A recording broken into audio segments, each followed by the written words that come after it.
सबसे इम्पोर्टेंट जो मैंने शुरू में भी बोला था, फैटी लिवर, जो आजकल बहुत कॉमनली देखने को मिलता है।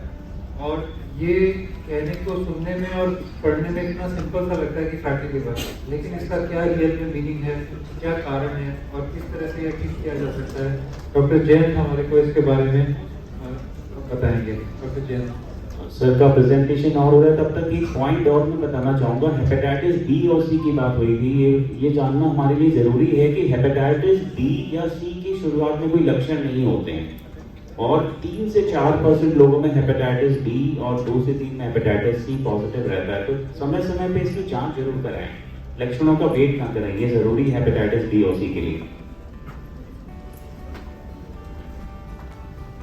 नमस्कार, वेलकम एवरीवन। लिवर की जो इम्पोर्टेंस है, वो जो पुराने शायर हैं उनसे ज्यादा कोई नहीं जानता। दिल के बाद जिगर का नाम आता है, शायरी में दिल के बाद जिगर का नाम आता है। एक शेर सुना रहा हूँ, अनिल खंडेलवाल जी बैठे मेरे सामने, उनको डेडिकेट कर रहा हूँ। उनकी नजर में कोई तो जादू जरूर है, उनकी नजर में कोई तो जादू जरूर है, जिस पर पड़ी उसी के जिगर तक उतर गई। मैं दिल में बार बार तो ये बात है। तो आप देखिए, ऑक्टोपस बड़ा बेनाइन सा एनिमल है, ह्यूमन फ्रेंडली है। और पॉल करके एक ऑक्टोपस था जो 2010 के फीफा फुटबॉल वर्ल्ड कप में फेमस था प्रेडिक्शन के लिए। हाँ या ना करता था, वो डील जीतती थी। ये ऑक्टोपस अलग है। मैं जिस ऑक्टोपस की बात आज करने जा रहा हूं आपसे, वो मॉन्स्टर ऑक्टोपस है, डेंजरस ऑक्टोपस। वो ऑक्टोपस जो कि ह्यूमन रेस को खा रहा है, खत्म कर रहा है। Next slide please. ये है मॉन्स्टर ऑक्टोपस। Next slide. ये इसके 8 टेंटिकल्स हैं और ये बीच में आप देख रहे हैं बॉडी है। Next slide. तो ये पहला जो टेंटिकल है, ये सारी बीमारियां हैं, ये सब आपस में जुड़ी हुई हैं। सबसे पहले ब्लड प्रेशर। अब ब्लड प्रेशर को ट्रीट करने के लिए हमारे पास कार्डियोलॉजिस्ट है, फिजिशियन है, एक्सपर्ट्स हैं। नेक्स्ट, फिर है CAD, कोरोनरी आर्टरी डिजीज, जिसको कॉमन भाषा में हम लोग बोलते हैं हार्ट डिजीज। इसको ट्रीट करने के लिए भी कार्डियोलॉजिस्ट है। एक बार हार्ट डिजीज हो गई, 3-4 लाख गए, और फिर जिंदगी भर की दवाइयां और वो सब आप जानते ही हैं। Next please. तीसरा है डायबिटीज। ये बॉडी है और इसके ये टेंटिकल्स हैं ऑक्टोपस के।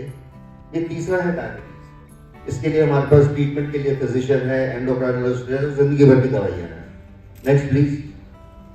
एक है डिस्लिपिडीमिया, मतलब कोलेस्ट्रॉल, ट्राइग्लिसराइड इनका ऊपर होना, तो ये भी फिजिशियन ट्रीट करता है। Next please. पांचवा है ओबेसिटी, मोटापा। ये यहाँ है। तो मतलब बहुत सी बार मेरे साथ ऐसा होता है मजाक कि मेरा तो काम है एडवाइस देना, सही एडवाइस देना। पेशेंट सामने बैठा हुआ होता है, मैं उसको बोलता हूँ यार वजन कम करो आप, उसकी नजर क्या आती है, मेरे समझ में नहीं आता क्या करूँ। खैर मैं स्पोर्ट्समैन हूँ, पहले बहुत पतला दुबला एकदम अच्छा था। ये थोड़ी कुछ इंजरी हो गई, उसके बाद से 2 साल से थोड़ा वेट मेरा। तो अगले साल हम फिर मिलेंगे इसी दिन, अगले साल, तब आप देखना मैं एकदम फिट होगा। तो ये मोटापा भी 5वां टेंटिकल हो गया। Next please. सेरेब्रल स्ट्रोक, मतलब ये कि ब्रेन के अंदर या तो कोई आर्टरी, जो खून की नस है, वो बर्स्ट हो जाए और वहां से ब्लीडिंग हो जाए, या फिर ब्रेन की किसी नस के अंदर थक्का जम जाए, तो उससे ब्लड सप्लाई रुक जाएगी। तो जो लकवा बोलते हैं, पैरालिसिस बोलते हैं, वो हो जाता है। वो भी ये इसी से रिलेटेड है। ये सब एक है, ये सब एक है, इनकी बॉडी वो है, एक ही ऑक्टोपस की बॉडी है, लेकिन ये सब बीमारियां रिलेटेड आपस में। Next please. 7वां है ऑस्टियोआर्थराइटिस। मोटापा बढ़ेगा, डायबिटीज होगी, आपके जॉइंट्स कमजोर हो जाएंगे और आपके नीज के अंदर प्रॉब्लम होगी, ट्रांसप्लांट करवाओ, वही 3-4 लाख का खर्चा और वो बड़ा ऑपरेशन है ना। अब यहाँ तक तो मैंने छोटी छोटी एक एक लाइनें बोली हैं। अब मैं मेन टॉपिक पे आता हूँ, लास्ट प्लीज, फैटी लिवर। मुझे याद है मैं करीब 98 में गैस्ट्रोएंटरोलॉजी में एंटर 97 में गैस्ट्रोएंटरोलॉजी में एंटर हुआ था। तब मुख्यतः ये माना जाता था कि अगर 100 जनों को लिवर की बीमारी है, जिससे हम लोग बोलते हैं सिरोसिस, लिवर की स्कारिंग हो जाती है, लिवर सिकुड़ जाता है, पत्थर जैसा बन जाता है, काम करना बंद कर देता है, उसको हम लोग बोलते हैं सिरोसिस। अगर 100 जनों को वो होती है तो उसमें से कभी 30% तो हेपेटाइटिस बी और हेपेटाइटिस सी से होते थे, बाकी अल्कोहल से होते थे। 30% ऐसे होते थे, 97 की बात कर रहा हूं मैं, 96-97, 30% पेशेंट्स ऐसे होते थे जिनमें कि हमें कोई कारण ही नहीं मिलता था। सारे टेस्ट कर लो, कारण नहीं मिलता था कि इसका लिवर खराब क्यों हुआ। धीरे धीरे जब एडवांसमेंट होने लगा तब पता लगा कि ये फैटी लिवर के कारण हो रहे हैं। वो जो बाकी 30% है जिनको हम लोग बोलते थे पेट्रोजेनिक सिरोसिस या इडियोपैथिक सिरोसिस, जिसका कि कोई कॉज नहीं है, मालूम ये पड़ा कि उनमें से 99.9% केसेस जो है वो फैटी लिवर के कारण है। अब ये फैटी लिवर जो है, this is a lifestyle disease. Lifestyle disease है, खान पीन से रिलेटेड है, फिजिकल एक्टिविटी से रिलेटेड है। और आज आप चाहे डॉक्टर्स की कॉन्फ्रेंस में जाइए और चाहे आज की कॉन्फ्रेंस देख लीजिए, मैं शर्त लगाने को तैयार हूं, अगर हम में से 30 या 40% लोग मोटे ना हो, 30% बर्ड्स आई व्यू, एक बर्ड्स आई व्यू में ले रहा हूं, तो करीब 30% लोग हम यहाँ पे मोटे हैं। अब एक एग्जांपल मैं आपको बताता हूं कि लाइन सर कोई भी कॉलोनी पकड़ ली या कोई भी जगह पकड़ ली, किसी को कोई कंप्लेंट नहीं है, और हमने करीब 1000 जनों की सोनोग्राफी कर दी, तो हमें मालूम पड़ेगा कि उनमें से 300 जनों को फैटी लिवर है, लिवर में फैट जमा है। जैसे चर्बी यहां जम जाती है वैसे वो लिवर में भी इकट्ठी हो जाती है। 300 जने, मतलब करीब 30%। वर्ल्ड ओवर 20% इंसिडेंस है, इंडिया में 30% है करीब फैटी लिवर। ये जो 300 जने हैं, इनका हम लिवर का जो खून का टेस्ट होता है LST बोलते हैं, उसमें से एक SGOT SGPT होता है। वो टेस्ट जो है वो हमको बताता है कि भाई लिवर में सूजन है या नहीं है। तो SGOT SGPT अगर बढ़ा हुआ है और आपके हेपेटाइटिस बी और हेपेटाइटिस सी के जो मार्कर नेगेटिव हैं और फैटी लिवर है, तो इसका मतलब है कि फैटी लिवर तो है ही है, साथ में लिवर में सूजन भी चल रही है।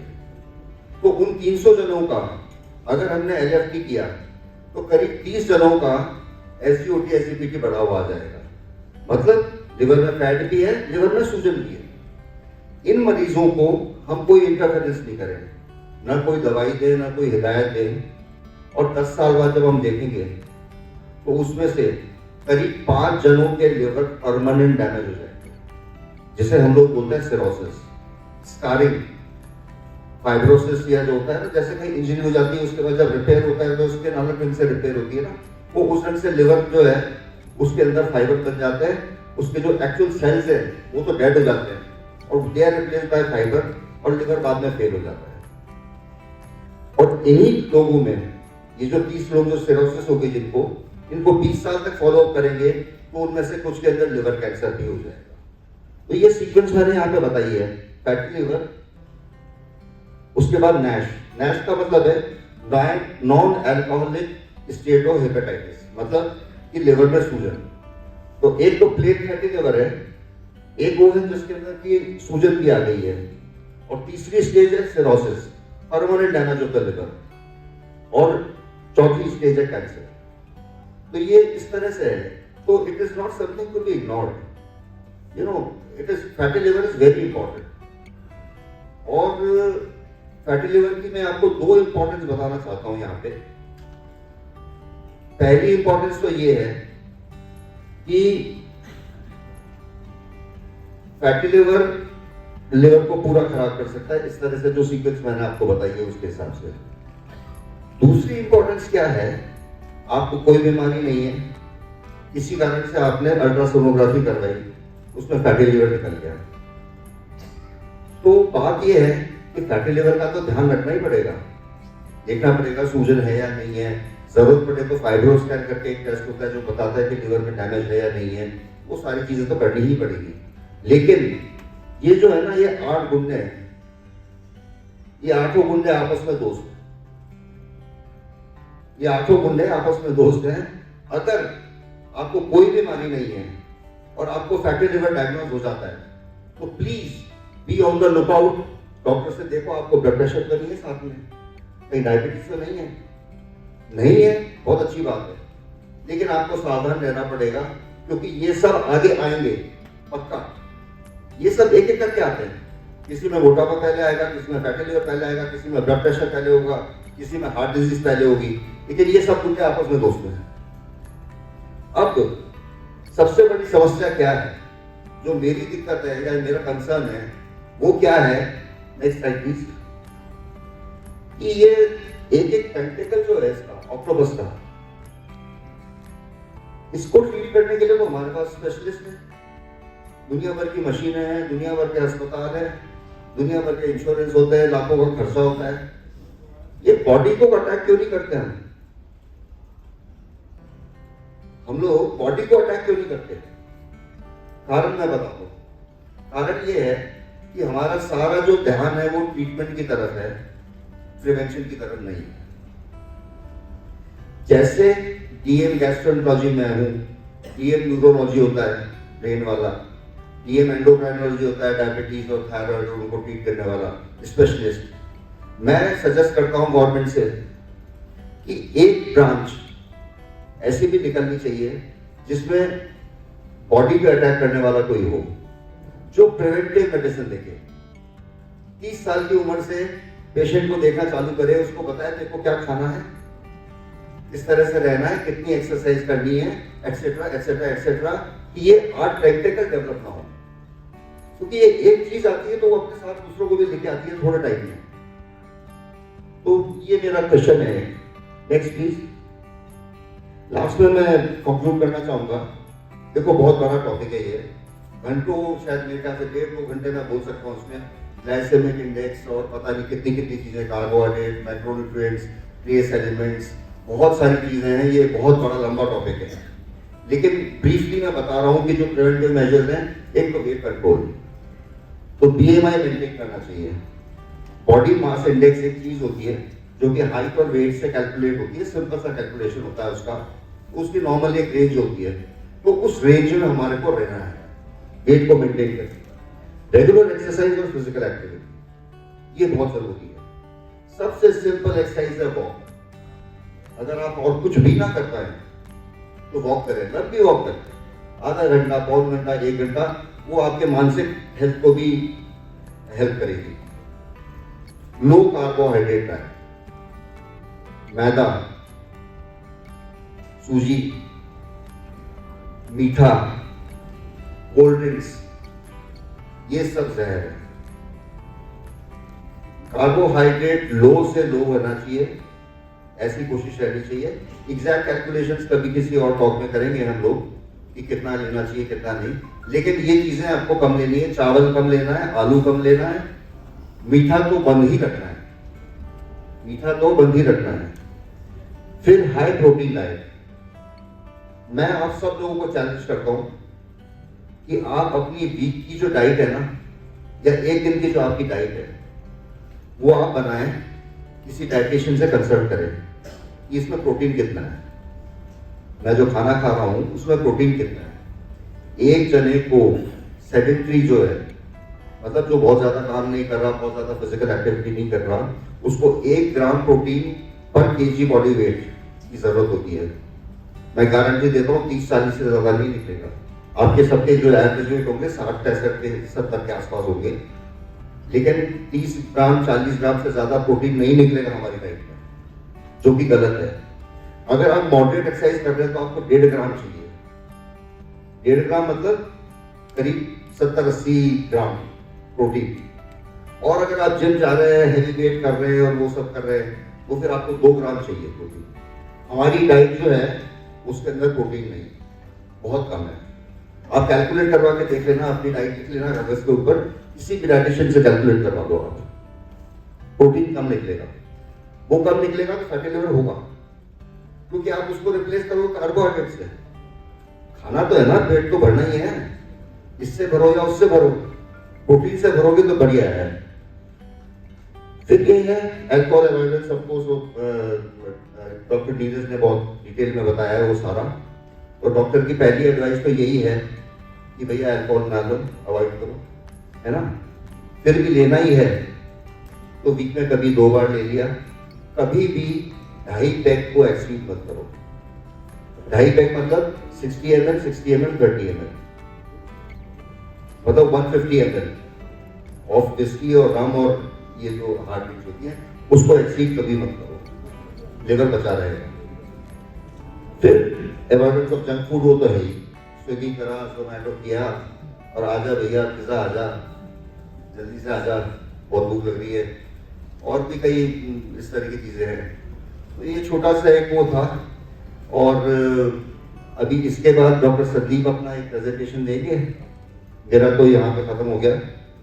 और मैं आप सब लोगों को एनकरेज करना चाहता हूँ और उत्साहवर्धित करना चाह रहा हूँ कि आपके मन में जो भी लिवर से रिलेटेड क्वेश्चन है आज पूछ डालिए।